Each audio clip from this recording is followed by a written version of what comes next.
Welcome to another episode of the Group Parlay podcast with myself, Nick Strum, Andy Simo, Kevin Asoyan.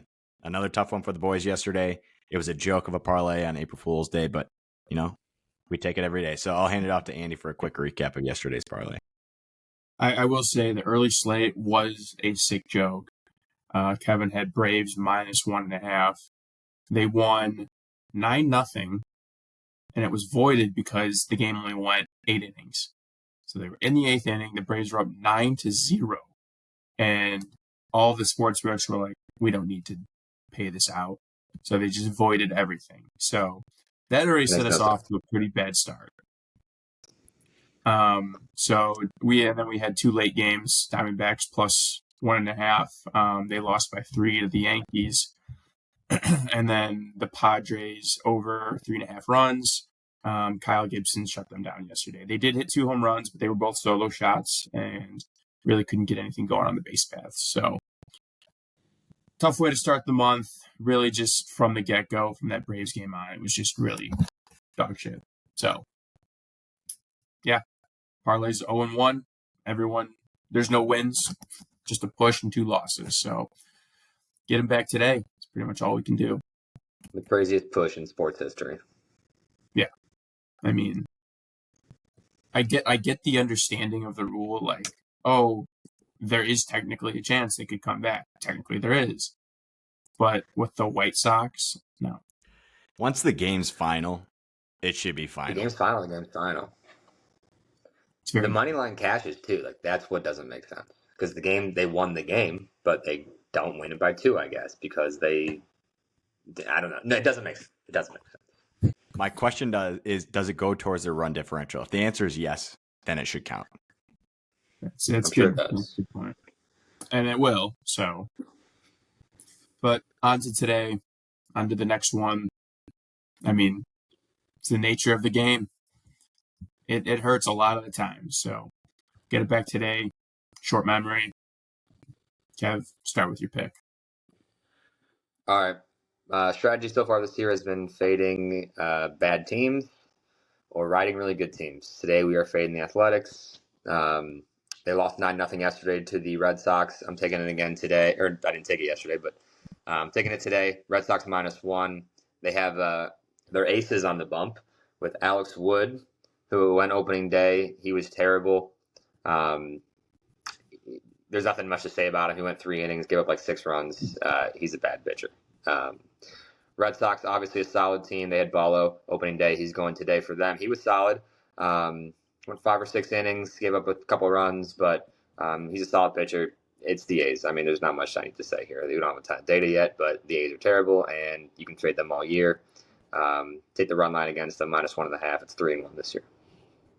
Take the Red Sox, -1 today. Yeah. I mean, also, they just benched Brett Roker, who's one of their better hitters. I mean, he's not great, but they benched him and then sent down Etsuri Ruiz because they were wearing bracelets about the team. That's why. Yeah. I was wondering why, because he had a great opening series. He swipes bags super fast. Like, he was hitting well. The wristband said like the last dive bar, which was in reference to the Coliseum and a knock on ownership. I don't think ownership liked it. Okay. No, I guess they're they're tanking. examples. Yeah. If you needed even more reason to fade the A's, death taxes, fade the A's. Yep. Yeah, there you go. All right, I'll go next. With my pick. I'm going Guardians, Mariners, under 7.5 runs. Both teams have their aces pitching. Shane Bieber, who was outstanding in his first outing of the year, and then Luis Castillo. Both these guys are Cy Young frontrunners this year. I mean, Bieber's already won one, and Luis Castillo's been knocking on the door for a couple years. But what I also love about this is the Mariners this year really haven't been hitting. They are batting 189 as a team and an on-base percentage of 254. I don't think Shane Bieber's the guy to get right against. So I don't see them scoring many runs. And the Guardians themselves, really outside of Jose Ramirez, no one really scares you in that lineup. Maybe Josh Naylor, but he doesn't have the pop that he does.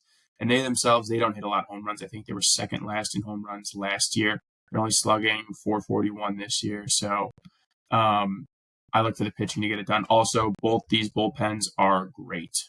The back ends are great. The setup men are great. they're just fantastic pitching teams. So under 7.5 runs. Also, weather forecasted 45 degrees and rainy in Seattle. So all things under 7.5. Well, if the game gets canceled, the under 7.5 might get null and void. It's Seattle. It rains all the time there. They're not going to avoid this game. But they're not scoring 8 runs in this game. So, all right, Strom. Yeah, I'll round it out. I'm going Dodgers money line against the Giants. It was supposed to be a good pitching matchup. Logan Webb versus Tyler Glasnow. ESPN now says the Dodgers pitcher is undecided, so buyer beware on that. But we all know the Dodgers have a superior offense to the Giants. And what I really like is if they get to Logan Webb at all, or Logan Webb goes 5-6 innings, the Giants bullpen has been the worst in the league. I know it's a small sample size, but they have a 10+ ERA. They've given up 23 hits, 20 earned runs, and have a 1.83 whip this year. The Dodgers will take advantage once Logan Webb gets out of the game. As long as Logan Webb doesn't go 9 innings, I think the Dodgers will win this game. We actually just saw this the other day against the Cardinals, where Lance Lynn shut down the Dodgers, and then 7, 8, 9 innings, they just destroyed the Cardinal bullpen. The Dodgers did. So they put up like 6 runs against them. So yeah, Logan Webb's a beast. He was really good last year, so it worries me a little bit, but there's no way he's going 9. Strom, I would use a MLB app. It's much more official and up to date on starting pitchers. Who does it have? No one. It's blank right now. Beautiful. I love that for me. Buyer beware. ESPN will just like estimate too. If you go like 6 days out, ESPN has a pitcher, and MLB has to be like officially locked in by the team or whatever. Glasnow pitched the 28th, so this would be day 5. So it makes sense that he would. I would love it.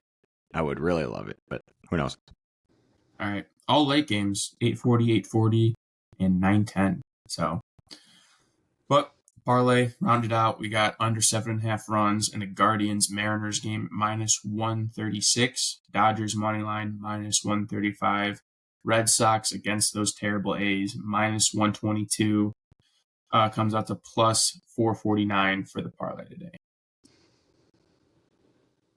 Start them Staying up up late. We need to get back on track here. Hey, can't be blown until at least 9 p.m. Yeah, that's a beautiful thing. The whole day is all hope. So I'll be getting my juices flowing at Wrigley Field today in the Catalina Club, staying warm. Oh, beautiful. Yeah, at least you'll be warm. Yeah. Beautiful day outside at Wrigley. Yeah, if it doesn't get canceled. All right, let's get it, boys. Let's get it. Do it.